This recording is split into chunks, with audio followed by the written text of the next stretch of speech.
Hi guys! Ngayon, gagawa naman tayo ng relyenong bangus. So, kung bago kayo sa channel namin, don't forget to like and subscribe to our channel para sa mga ibang videos.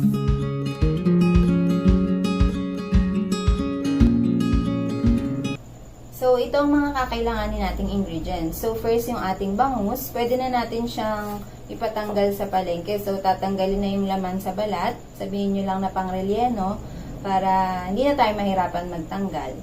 So, medyo mahirap kasi magtanggal ng bangus or yung laman dun sa balat.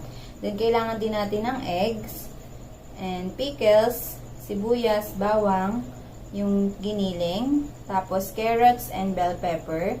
So, hiniwa na natin siya ng maliliit. And then, yung calamansi and cheese.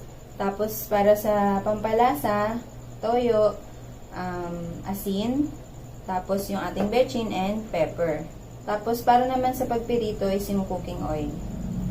So, for exact measurement ng ating ingredients, ilalagay na lang namin sa description. So, simulan na natin. So, guys, ito yung tinanggal na siya sa palengke. So, ito yung natanggal na yung laman sa balat. So, ngayon, susubukan din natin na mag-debone. Magtanggal. So, una daw, kailangan baliin natin yung leeg at saka yung buntot. Yung tinik. Yan. Yan. So, tumunog na siya. And then, dito sa buntot, babalian natin siya ng tinik o buto. Para madaling matanggal yung laman. Yan. Tumunog na siya. And then, gagamitin natin itong pangsundot para mahiwalay yung laman sa balat. So, dapat dahan-dahan lang para di mabutas yung balat. Sundutin natin siya para makalas. Oops.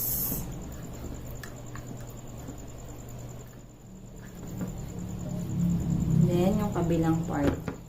So, medyo matrabaho siya, guys. Gusto natin kumain ng masarap. Kailangan nating mag-effort. Dahan-dahan lang. Slowly but surely. Okay.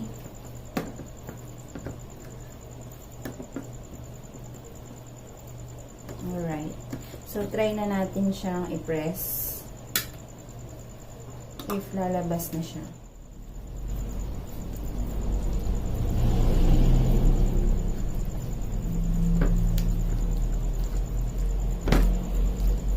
Yan. Yehey! Ito na siya, guys. Yung pagtanggal ng laman.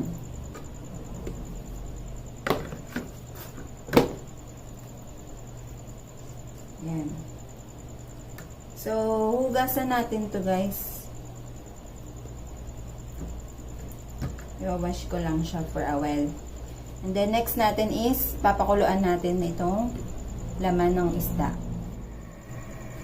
So, yan, guys. Papakuluan lang natin yung ating fish sa konting tubig lang. And then, lagyan natin ng konting salt and konting pepper lang. So, pakuluan lang natin ng bahagya kasi mamaya iluluto pa naman natin siya or ipipirito natin. So, guys, okay na. Pag napakuluan na natin siya, hanguin lang natin, then papalamigin natin and iset aside muna natin siya. So, hanggat di pa siya malamig, di ba siya pwede nating ihalo or ilagay dun sa ating mga ingredients. So, ngayon naman, guys, lalagyan natin ng toyo at calamansi itong balat. So, para may lasa siya.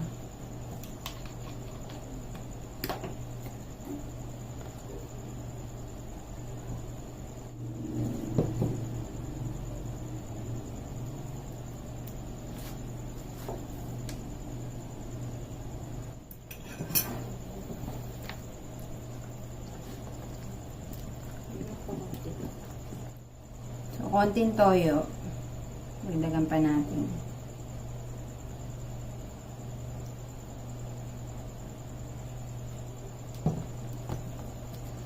So, yan guys. Okay na. Ibabad lang natin siya for 10 minutes.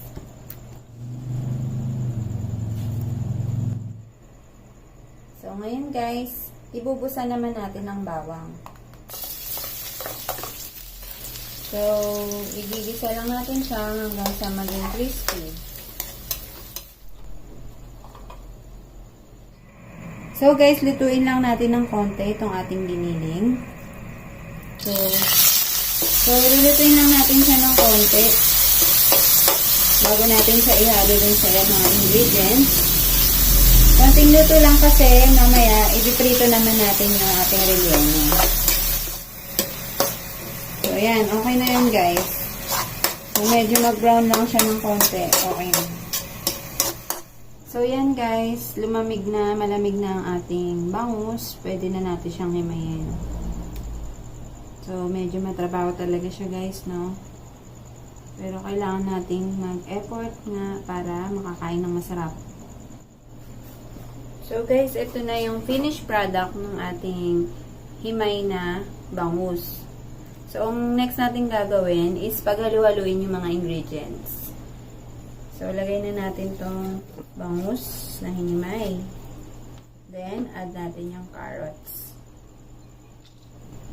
Then, yung ating bell pepper, giniling, yung ating sibuyas, yung bawang, yung ginisa, pickles, add natin ng konting cheese. Then, yung ating mga pampalasa, konting toyo, vetsin, pepper,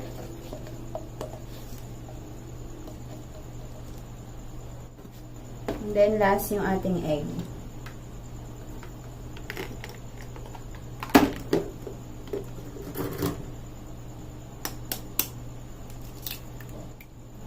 So, lagyan mo natin ng dalawa, then haluin natin. So, okay na yung dalawang egg kasi medyo basa na siya eh. So, sobra na pag ginawang tatlo. So, haluin lang natin ng maigi. Yan guys. So, after nito, pwede na natin siyang ipasok dun sa ating balat. So, ito na yung minarinate natin kanina na balat. So, i-insert na lang natin yung palaman.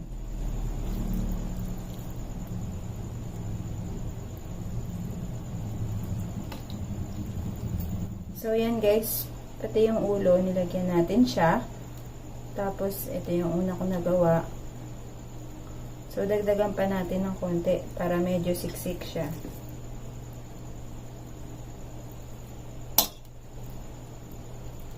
Yan. So, dapat siksik siya guys.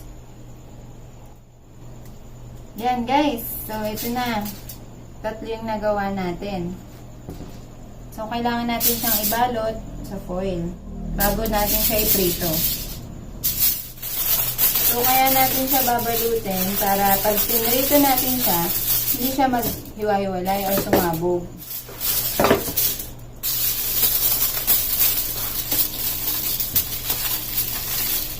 Nagpala pa ganito.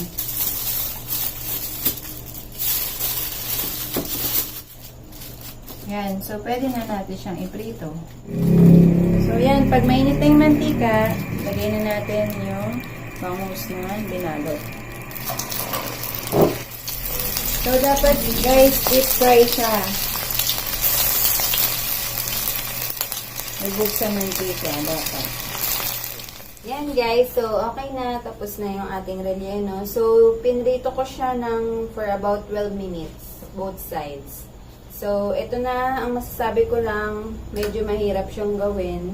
Hindi, mahirap talaga siya. So, nakakahaggard. Pero kung gusto niyo kumain ng masarap, bumili na lang kayo. Okay, pwede rin kayong gumawa. Pero mahirap talaga siya gawin. So, So, yun. Tikman na natin.